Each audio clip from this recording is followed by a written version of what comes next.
Nessa noite, dando sequência à série Ele que trata de Jesus, eu gostaria de pensar com você no seguinte tema: Jesus, o nosso amigo.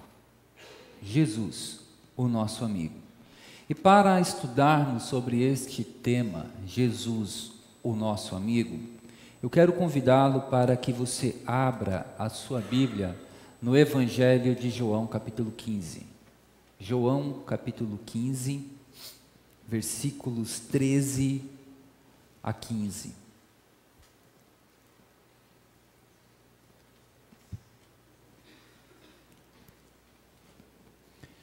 Diz assim a palavra de Deus: Ninguém tem maior amor do que aquele que dá sua vida pelos seus amigos.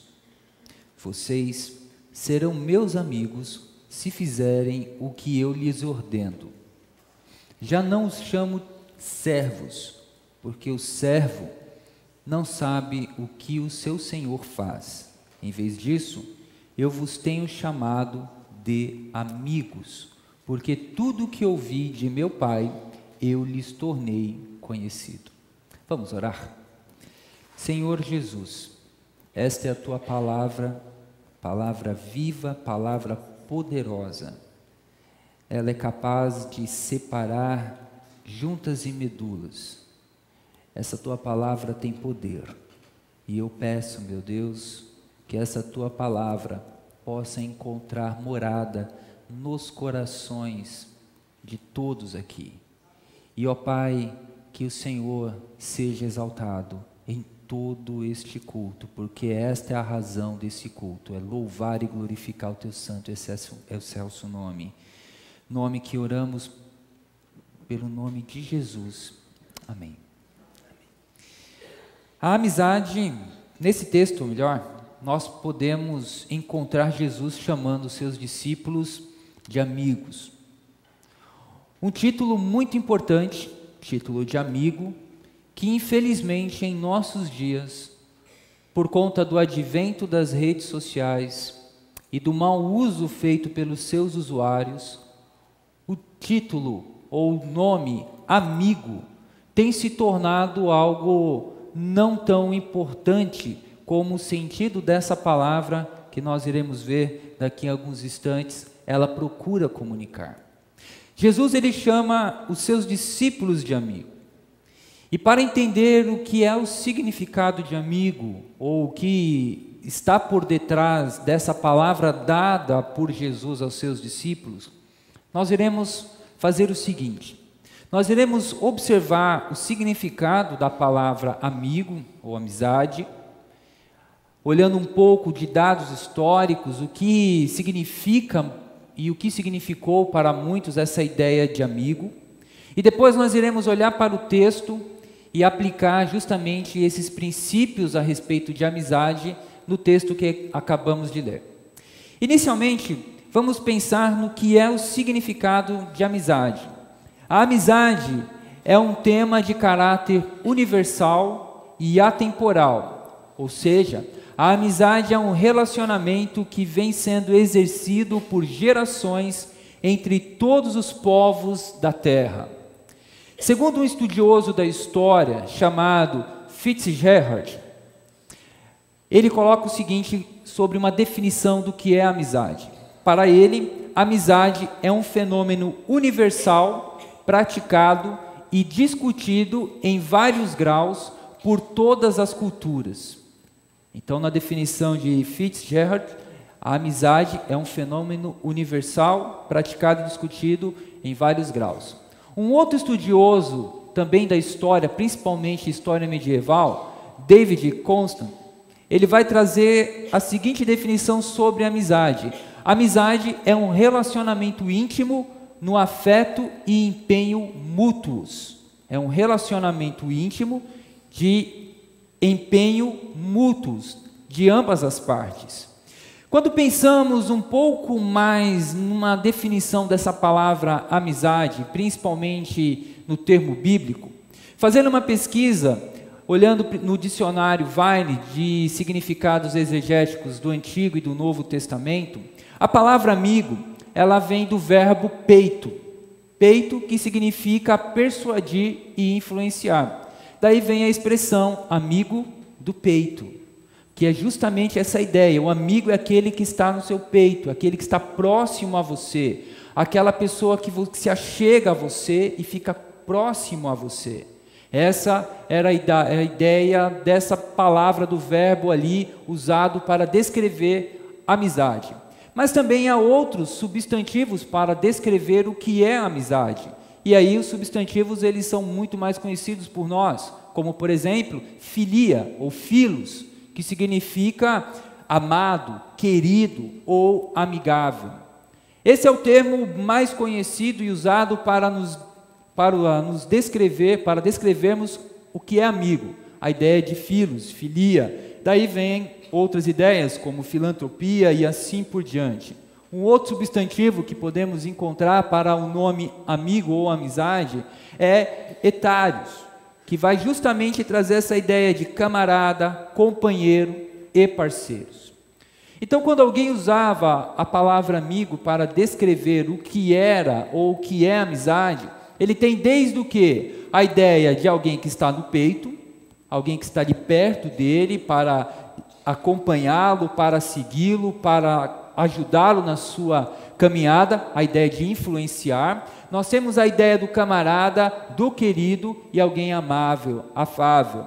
Mas quando também olhamos para a história, e agora olhando principalmente para a cultura greco-romana, um amigo era alguém muito especial. Para escritores como Homero, por exemplo, nós podemos encontrar a ideia de que um amigo tem justamente essa unidade de mente. Para Homero, essa unidade de mente é decisiva para a existência da amizade, e que sem uma genuína unidade de mente e propósito, duas pessoas não podem ser realmente amigas. Então, para que eu seja teu amigo, nós precisamos ter unidade de mente, pensar juntos, ter as mesmas ideias confluindo para nós falarmos, não, somos amigos, temos isso em comum. No entanto, ainda na cultura greco-romana, nós encontramos escritores pós-homéricos, como por exemplo, Isidoro, que traz algumas convicções sobre o que é amizade. Hesíodo, ele vai justamente trazer alguns contrapontos daquilo que Homero procurou falar do que é amizade, do que é ser amigo. Enquanto um amigo para Homero era ter unidade de mente, e a história começou a mostrar principalmente a ideia do inimigo, e principalmente o inimigo que outrora era amigo, aí Hesíodo, ele vai trazer algumas considerações que devem ser levadas como critérios para você estabelecer uma amizade. Ele coloca pelo menos 4 pontos. A primeira é lealdade. Então, antes de você ter uma amizade, o que leva você a ter uma amizade é o fator lealdade. Lealdade tornou-se o principal critério na definição da amizade. O verdadeiro amigo era alguém em quem se podia confiar, especialmente em tempo de crise, e que nunca deixava o outro em apuros. Essa é a ideia do que é ser amigo, já para esse outro escritor. Ainda nessa definição desse Hesíodo, ele coloca o seguinte, sobre outra consideração: precisava-se tomar cuidado na criação da amizade, porque era fácil cometer erros na esfera das relações pessoais. Para proteger-se do dano e gozar dos benefícios da amizade, era preciso evitar associações com companheiros sem valor e cultivar relações com aqueles que eram dignos e tinham menos probabilidade de trair sua confiança. Então, caráter. Você deveria ser seletivo com relação a quem será teu amigo. Conselho da mamãe, né? Tome cuidado, não faça amizade com aquela pessoa não presta. Pois é, vem lá de trás. Outro conselho que ele também dá é o seguinte: a cautela e a seletividade em criar amizades significa que um indivíduo não pode se tornar amigo de outro instantaneamente, mas após um período de tempo e de prova. Sabe aquela ideia de que você é meu amigo depois que a gente comeu junto? Não. Esse filósofo ele vai justamente trabalhar o contrário. Um amigo, você tem que ter cautela. Você não pode sair chamando todo mundo de amigo. Você tem que conhecer a pessoa, você tem que colocar à prova essa pessoa para ver se de fato ela pode ser teu amigo. E uma outra consideração que ele coloca é que o número de companheiros dignos com os quais a pessoa tinha tempo de associar-se era necessariamente limitado. Ou seja, o período que a pessoa tinha limitado fazia com que ela não conseguisse nutrir amizade com muitas pessoas.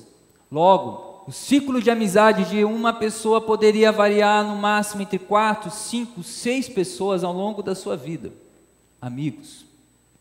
Bom, olhando para essa ideia de amigos, nós também podemos ver que na história, outros homens valorizaram muito essa questão de amigos. Um deles foi Alexandre Magno, ou Alexandre o Grande. Alexandre o Grande chamava os amigos de um grande tesouro. Tanto é que quando alguém perguntou para Alexandre Magno onde estava a sua riqueza, ele apontou para os seus amigos e disse: neles, a minha riqueza está nos meus amigos. Eles são a minha riqueza. Diante desse cenário também, nós encontramos um movimento que começa a mudar sobre o que é amizade. Esse movimento de mudança do que é amizade, ele sofre influência principalmente a partir do século 8 a.C., quando a cultura grega é influenciada pela polis, pelas grandes civilizações. Outrora, as comunidades eram pequenas, limitadas a no máximo 50 famílias. Agora, nós estamos falando de grandes cidades, com mais de 150 mil pessoas. Então, como é nutrir amizade num ambiente com mais de 150 mil pessoas? Como é que você pode desenvolver amigos numa grande cidade, numa cidade cosmopolita como São Paulo? E aí nós encontramos outros escritores também falando a respeito disso, já refletindo num contexto que de uma certa maneira se aplica um pouco à nossa realidade, a cidade grande como São Paulo, que é o caso do Aristóteles. Aristóteles, ele vai dizer o seguinte: em primeiro lugar, o termo que Aristóteles usa para designar a amizade é filia. Lembre-se que eu falei alguns instantes atrás que um dos termos para nos referir o que é amigo é filia, ou filos. Então Aristóteles ele usa justamente essa ideia de filia. Mas para Aristóteles, filia significava afeição, ligação afetuosa. É principalmente conectado à ideia do parentesco. Um amigo é como se fosse um parente teu. Por isso que muitas vezes a ideia de amizade ela está relacionada ao ato da refeição, que é um ato íntimo, onde pessoas se reúnem numa casa para comer, para cear, e ali nutrir comunhão, nutrir amizade. Então, amizade, de acordo com Aristóteles, envolvia esse lado da afeição. Um segundo critério para o Aristóteles, ele distingue 3 tipos de amizades, ou como se desenvolve a amizade. A amizade no termo que se funda na utilidade, eu sou teu amigo porque eu quero tirar algum proveito dessa amizade. Então existe esse tipo de relação de amizade. Eu e você somos amigos porque você tem algo para me oferecer e eu quero isso de você. Que aí se encaixa justamente as relações comerciais. Então nós temos as relações comerciais, que é justamente dentro dessa ideia da amizade. Nós temos a amizade com a influência principalmente de utilidade. Esse é um dos tipos de amizade. Um outro tipo de amizade, de acordo com Aristóteles, é a fonte do prazer. Então eu quero ter amizade com você porque eu quero me sentir bem ao teu lado. É ao seu lado que eu me sinto bem, quando eu converso com você, quando eu abro meu coração para você, quando eu exponho para você as minhas fraquezas, os meus desejos e assim sucessivamente. E por fim, a terceira visão de amizade era baseado na virtude, que de acordo com Aristóteles, era o grau mais elevado para a amizade, a virtude. É a amizade altruísta. Nessa amizade altruísta, envolvia-se dentro dessa virtude, era a perfeita amizade. A amizade perfeita, aonde não estava em jogo os interesses ou o prazer. Nós temos algo maior, uma amizade altruísta, aonde o ego, o meu ego, o teu ego, ele é deixado de lado. E dentro dessa perspectiva, ainda de Aristóteles, ele coloca que essa amizade altruísta, ela não pode ser, em hipótese alguma, egoísta, aonde a minha amizade é extrair de você o máximo que eu posso, e depois que você não me serve mais, eu simplesmente falo, você não é mais o meu amigo, eu não quero mais relacionar-me com você, eu tenho outros amigos. Então, dentro dessa amizade altruísta, nós podemos ver, de acordo com Aristóteles, os que são amigos são, consequentemente, uma só alma, compartilhando não somente os bens materiais, mas também as alegrias e as tristezas. Numa palavra, de acordo com Aristóteles, o amigo é o alter ego de alguém, ou seja, um amigo é o seu outro eu, pelo qual a pessoa está disposta até mesmo de morrer. A amizade, ou um amigo, é o seu alter ego. É alguém pelo qual você está disposto até mesmo a morrer. Em outras palavras também, um amigo é o seu outro eu. Ele tem intimidade, ele tem relacionamento com você. Diante dessa introdução, que é até um pouco longa, nós podemos agora trazer justamente a concepção do que é amizade, comparando principalmente com aquilo que a nossa sociedade tem apresentado que é amizade. Hoje, para muitos, a amizade no nosso século, basta você, numa rede social, apertar um clique, já tenho ali vários amigos. Mas, de acordo com o exposto, nós podemos ver que a amizade é algo muito mais profundo. É tão profundo que nós encontramos no texto que foi lido, de João, do Evangelho de João, Jesus falando que os seus discípulos, ele agora chama-os de amigos. E Jesus tinha principalmente esse pano de fundo do que é a amizade. A amizade altruísta, a amizade aonde ele estava se dando para aqueles seus amigos. E aí nós podemos encontrar algo muito importante, que dentro das nossas relações hoje, muitos não têm amigos e muitos têm dificuldades de encontrar amigos. Se fosse perguntar aqui quantos amigos você tem, talvez você poderia falar, eu tenho 10, tenho 20. Mas olhando para esses critérios, que um amigo é o seu outro eu, você tem quantos amigos? Muitos? Poucos? Ok. Saiba que nós precisamos ter amigos, mas nós precisamos ter um amigo em especial, que é Jesus Cristo. É Ele que vai fazer a diferença.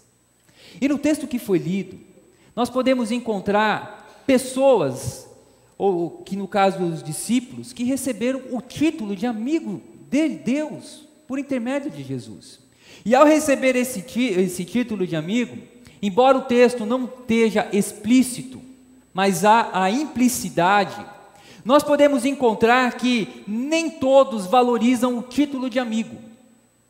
Nem todos valorizaram o título que Jesus deu de amigo. Um exemplo disso foi Judas Iscariotes. Quando Jesus diz, aqui no verso 14, vós sois meus amigos, se fizerdes o que eu vos mando. E no verso 15, já não vos chamo servos, pois o servo não sabe o que o seu senhor faz, mas eu vos chamo de amigos, pois vos revelei tudo quanto ouvi de meu Pai. O que significa? Que Jesus estava chamando Judas Iscariotes também de amigo. Naquele momento, Jesus olha para os 12 discípulos e fala, olha, vocês são os meus discípulos, mas vocês também são os meus amigos. Judas Iscariotes não valorizou o título que Jesus deu a ele de amigo. Tanto é que vendeu Jesus, traiu Jesus por moedas de prata. Enquanto Jesus ele chama os seus discípulos de amigo, Judas foi literalmente aquele amigo que se torna o inimigo. Alguns escritores antigos falavam o seguinte, como por exemplo Bias, ele colocava assim, eu prefiro separar a contenda de 2 inimigos do que separar a contenda de 2 amigos. Porque quando eu separo a contenda de 2 inimigos, eu vou ganhar um amigo. mas quando eu separo a contenda de 2 amigos, eu ganho um inimigo. Nesse caso aqui, nós podemos encontrar Jesus principalmente chamando os seus discípulos de amigo, e Judas, naquele exato momento, não valorizou esse título de amigo. O que nós podemos aprender? Que Jesus ele não foi traído apenas por um qualquer. Embora Jesus ele tenha se apresentado como amigo, quem o traiu foi um amigo dele. Isso traz o quê? Uma dor muito maior do que apenas aquela traição qualquer. Não, Judas que traiu, não, é algo profundo, é algo sério. É tão sério que, conforme podemos ter visto, que a ideia do amigo é o outro eu. Nós vemos o que? Jesus sendo traído, como se fosse por ele mesmo. O meu amigo, alguém que é íntimo de mim, me traiu. E ainda assim, Jesus é gracioso, sabendo de tudo isso, ainda ele chama Judas Iscariotes de amigo. Sabe, meus irmãos, eu imagino que muitos aqui, a exemplo de mim, já se feriu na vida por ter confiado em alguém, dado o título para essa pessoa de amigo, e essa pessoa ter te apunhalado pelas costas, ter te traído, ter te enganado. Jesus sabe muito bem o que isso significa, porque Jesus foi traído por alguém íntimo dele. Judas não foi chamado de amigo de Jesus, logo após Jesus chamá-lo para ser um dos discípulos. Nós estamos falando aqui de pelo menos 3 anos, cerca de 3 anos de caminhada de Jesus e Judas Iscariotes. Judas Iscariotes foi chamado de amigo, assim como os 12 discípulos, não depois de 1 mês de caminhada com Jesus, foi depois de quase 3 anos de ministério de Jesus, ou seja, eles comeram juntos, eles caminharam juntos, eles dormiram juntos, eles passaram por situações adversas, e aí depois de tudo isso, Jesus fala, agora sim, eu posso chamá-los de amigos, eu posso chamá-los de amigos. Então quando Jesus chama Judas, assim como os outros 11 de amigos, não é porque Judas apenas, gostei de você, você também é meu amigo, não. É no momento em que todos estavam já desfrutando e conhecendo quem de fato Jesus era. Vendo milagres como a multiplicação dos pães, ressuscitar mortos. E ainda assim Jesus foi traído por Judas. Judas foi alguém que não valorizou a amizade de Deus. E aqui nós podemos ter justamente uma lição valiosa para a nossa vida. Quantos aqui não são como Judas Iscariotes, que não valorizam a amizade de Deus na sua vida? Quantos aqui, entre nós, recebem milagres, curas, recebem o carinho de Deus, recebem os mimos de Deus, recebem o afago de Deus, vê Deus fazendo coisas impossíveis na sua vida e se comporta como Judas, que traz Jesus por um novo relacionamento, que traz Jesus por um emprego, que traz Jesus por conta de um curso numa faculdade. Não, agora não posso mais seguir a Jesus, ser firme na fé, porque agora eu estou fazendo uma pós-graduação, estou fazendo uma graduação. Quantos não traz Jesus por causa de um filho ou de um cônjuge? Quantos não traz Jesus por coisas pequenas, deixando de lado aquilo que Jesus mostra e tem demonstrado para nós?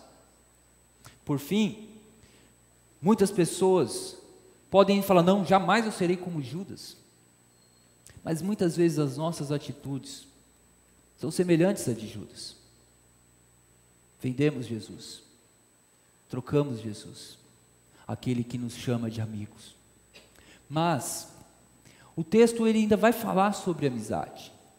E aí existe um fato muito interessante, que quem chama os discípulos de amigos nessa relação não é os discípulos que viram para Jesus e falam, Jesus, agora você é nosso amigo. Não. Quem chama os discípulos de amigos é Jesus, e não o contrário. E aqui nós podemos aprender uma lição muito importante. Qual é a lição? O fato de uma pessoa falar que é amiga de Deus não significa que Deus devolve para ele a recíproca, dizendo: você é meu amigo. Em outras palavras, seria o seguinte: o fato de você falar, o Fernando é meu amigo, não significa que você é meu amigo. O fato de você falar: olha, pastor Fernando, aquele homem que está agora pregando, aquele homem que está ali falando, ele é meu amigo, não significa que eu e você somos amigos. Você pode conhecer a minha vida, conhecer a minha história, eu posso conhecer a tua vida, conhecer a tua história, mas o fato de você conhecer a minha vida e conhecer a minha história, não significa que eu e você somos amigos. Não significa que nós somos amigos. O que isso nos ensina? Nos ensina que pelo fato de você conhecer a história de Jesus, conhecer músicas cristãs, o fato de você ter versículos memorizados, o fato de você participar de um culto, o fato de você cantar, doar dinheiro para a causa do Evangelho, não significa que você é amigo de Deus. E há muitas pessoas se enganando, achando que pelo fato de ele falar: não, Deus é meu amigo, Deus é meu amigão, Deus vai olhar assim: não tem nada a ver contigo, não sou nada teu. Eu penso nesse momento como a ideia da síndrome do fã-clube. A ideia da síndrome do fã-clube é mais ou menos o seguinte: nós temos ali aquele artista famoso, e tem um monte de pessoas que seguem aquele artista, tem álbum, tem fotos, tem tudo daquele artista, sabe tudo sobre o artista. E aí quando ele chega no show, quer entrar no camarim, fala: não, fala para o artista tal, que eu fulano de tal, que escrevi 10.000 cartas, agora de janeiro até junho para ele, eu estou aqui para dar um abraço nele. E muitas vezes o artista fala: que não sei quem é essa pessoa. Não, mas eu escrevi 10.000 cartas. Eu fui lá, eu tenho um monte de foto, camiseta. E aí ele fica com aquela síndrome, porque ele é um fã, ele segue aquele artista, ele acha que ele é amigo do artista. Meus irmãos, muitos também têm Jesus como a ideia de um ídolo popstar. É um fã de Jesus, gosta dos ensinamentos de Jesus, principalmente aqueles da bem-aventurança. Se alguém te dá um tapa, ofereça ao outro lado, ande a segunda milha. As pessoas se encantam com essas verdades de Jesus, seguem, aplaudem, falam: isso é o que eu quero para a minha vida. Mas o fato de você aplaudir e gostar de tudo isso, não significa que você é considerado por Deus como amigo dele. É a ideia dos religiosos. Os religiosos conhecem de uma maneira demasiada quem é Jesus, conhecem de uma maneira elevada as escrituras nos originais, em qualquer outro formato, mas não são pessoas pelo qual Deus diz: você é o meu amigo. E isso deve nos levantar, sabe aquela ideia orelha, e gerar uma certa inquietude. Deus considera você amigo dele?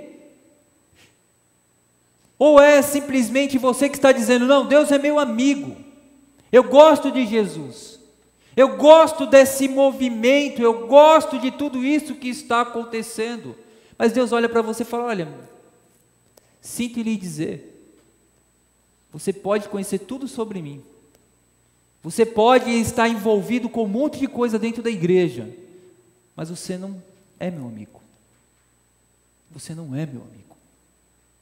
E aí, diante disso, vem a pergunta que talvez não queira se calar: então, como nos tornar amigo de Deus?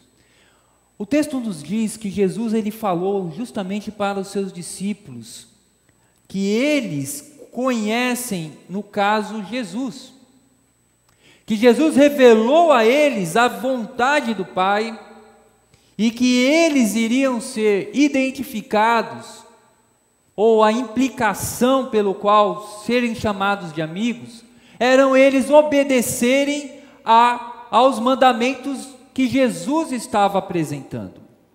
Em um dos mandamentos, Jesus diz: amar uns aos outros. Nós recebemos de Deus o título de amigo, e não é o contrário, não é eu que vou dar a Deus o título de amigo para mim, é Deus que nos dá o título de amigo. Comentando a respeito desse texto, um estudioso do Novo Testamento chamado D.A. Carson, ele diz o seguinte: vocês serão meus amigos se fizerem o que eu lhe ordeno. Essa obediência não é o que nos torna amigos de Deus, e sim o que caracteriza seus amigos. A obediência não me torna amigo de Deus, mas é o que me caracteriza amigo dele. Significa também uma coisa muito importante.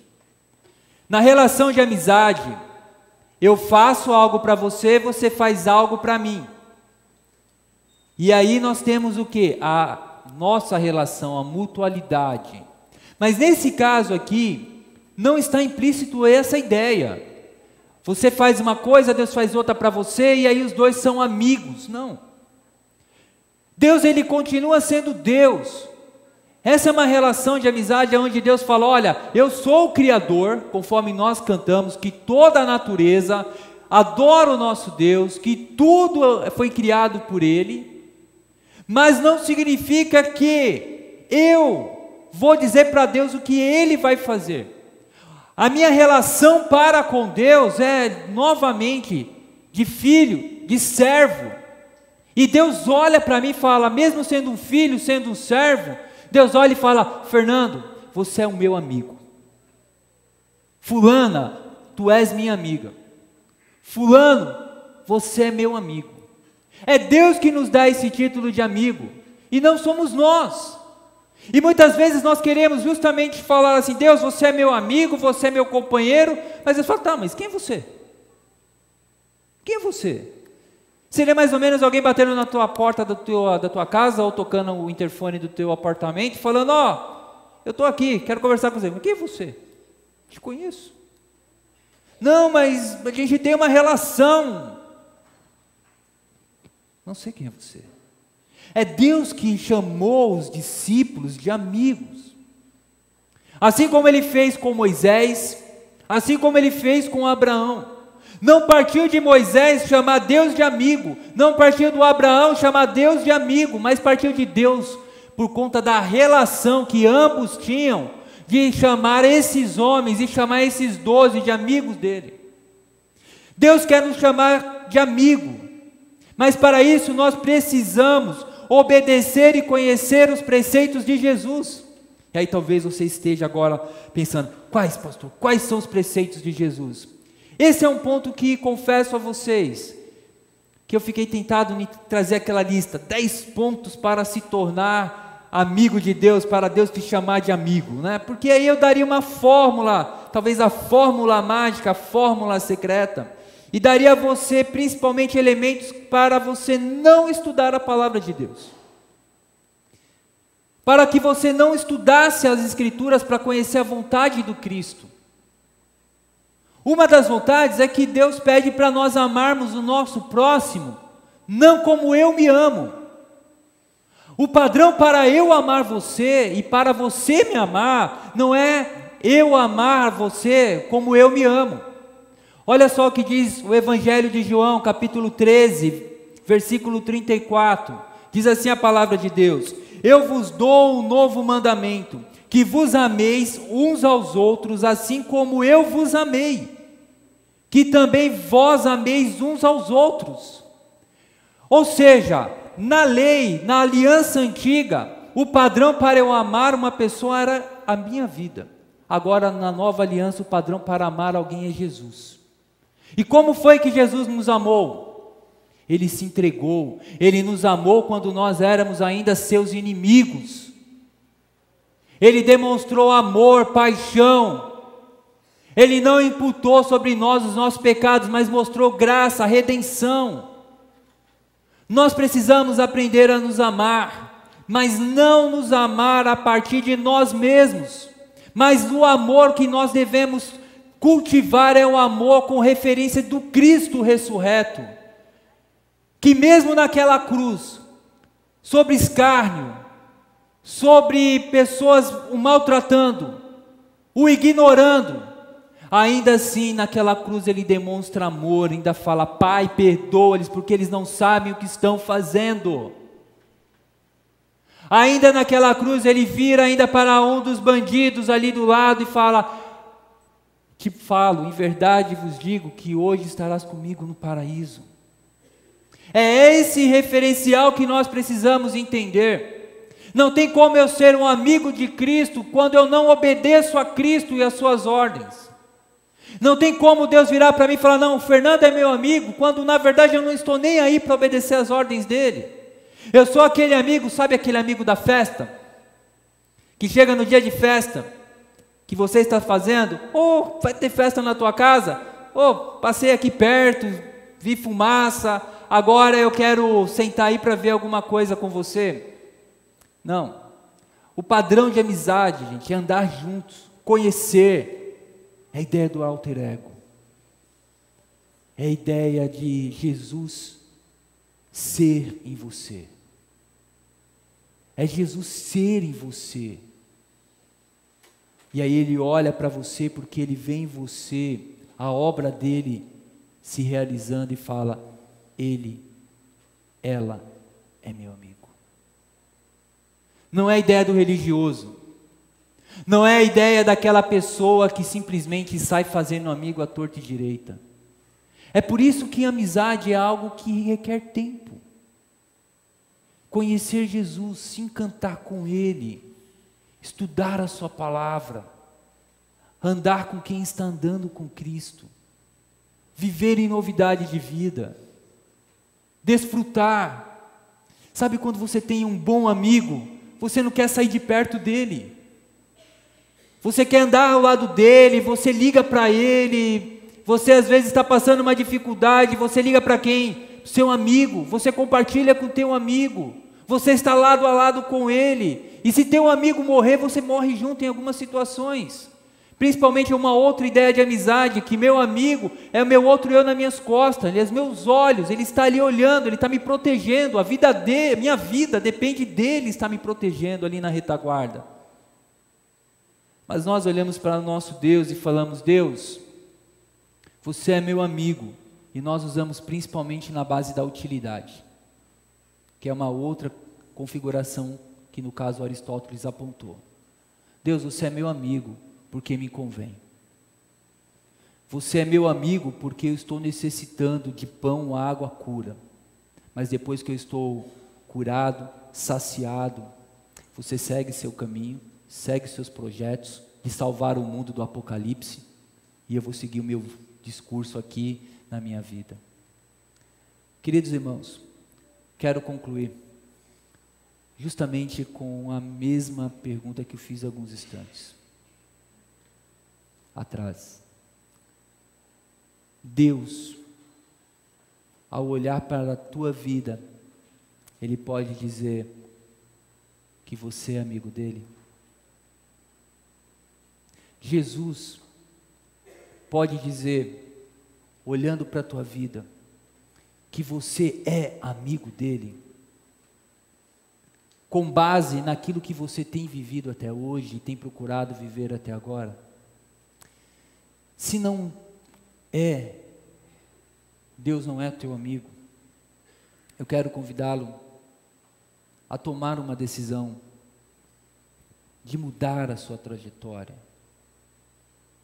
para que Deus olhe em você e fale, você é meu amigo, você é alguém que está aqui no peito, que está aqui comigo, está do meu ladinho, que anda comigo, que eu sei quem é, que segue os meus preceitos, que ama, que me obedece, que não me trai com coisas pequenas e efêmeras e que não me substitui. Deus pode olhar isso em você? Que tal agora você refletir um pouco sobre a tua vida?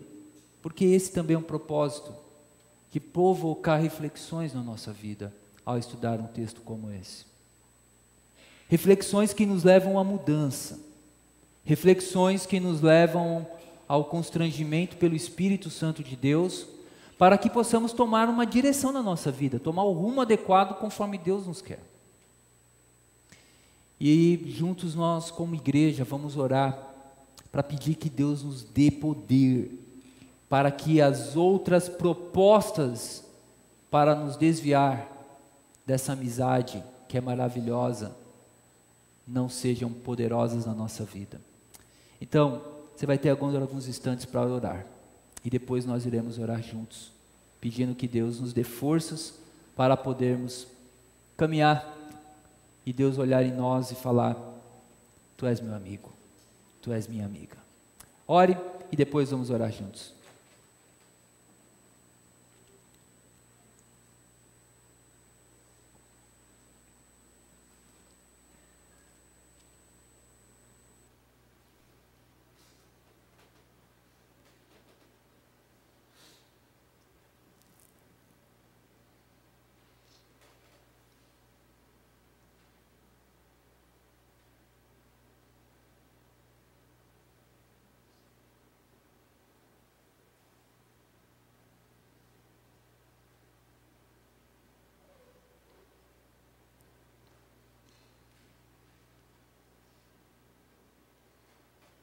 Continue em espírito de oração. Você gostaria de dar um passo hoje para essa amizade com Deus na sua vida? O passo que você vai dar é: Senhor, eis-me aqui. Eu sou isso. Eu sou o Fernando, sou a Maria. Não adianta eu me esconder. Eu sou isso. Senhor, me ajude a ter fé, me ajude a me entregar totalmente ao Senhor, me ajude a amar, me liberte, meu Deus, do sentimento de ódio que eu tenho por aqueles que me traíram, me dê forças para perdoar aquele que me machucou. Hoje eu quero dar um passo na minha vida para me tornar o teu amigo. Ore, fale com Deus. E como igreja, nós iremos encerrar esse momento de oração orando com você, que quer dar esse passo de fé na tua vida. Há alguém que gostaria de dar esse passo de fé na sua vida? Erga uma das mãos para nós orarmos juntos. Alguém? Deus te abençoe. Há mais alguém? Deus abençoe tua vida também. Mais alguém? Deus abençoe sua vida. Há mais alguém? É uma decisão tua. Deus abençoe tua vida. Deus te abençoe. Deus te abençoe. Há mais alguém? Não sei se na galeria há alguém que queira dar esse passo. É um passo de fé, meus irmãos.